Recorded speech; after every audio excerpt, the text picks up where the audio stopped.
Document পাই তারপরে আমার মতো ব্যবস্থা করব।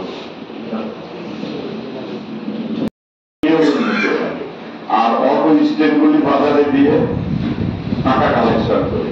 আমি বাজারের পূর্ব মহড়া এখানে যে 2-3টা অটো স্ট্যান্ড আছে, এখানে আছে তাদের নিজস্ব কিছু জমি, বাজারের বাইরে নামাইতে গেলে আমরা নামতে চাই না, আমাদের গন্তব্য ওই দোকান ওইখানে যেতে হবে।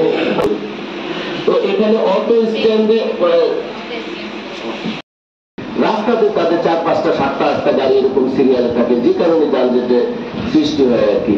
তো সেই ক্ষেত্রে দেখছি যে রাস্তা থেকে সিএনজি গুলি কিন্তু সরছে না, বিশেষ করে ওই বিসমিল্লাহ মোড় থেকে অপরাধী ব্যাংক পর্যন্ত রাস্তায় এখনো প্রাইভেট কার এবং সিএনজি দেওয়া হয়েছে। অনেকে এটা অভিযোগও করেছে এবং আমার জানা মতে সেটা ডিসি মহোদয় আইনশৃঙ্খলা মিটিং একটা রেজুলেশনে আসতে চাই, বাজারের মধ্যে কোনো সিএনজি কোনো অটো আসতে পারবে না, তারা বাজারের বাইরেই হচ্ছে যাত্রী নামিয়ে দিবে, এখানে কেউই হচ্ছে স্ট্যান্ড হিসেবে ইউজ করতে পারবে না, এরকম একটা আমরা তার সার্কুলার জারি করে দিব।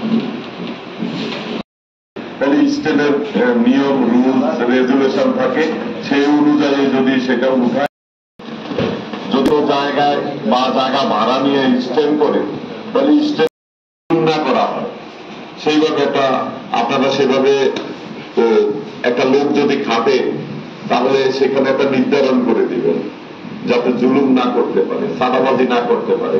চাঁদাবাজির কারণে যাতে জনসাধারণের ভোগান্তি না হয়, জনসাধারণের যাতে পয়সা বেশি না দিতে হয়, ভাড়া বেশি না দিতে হয়।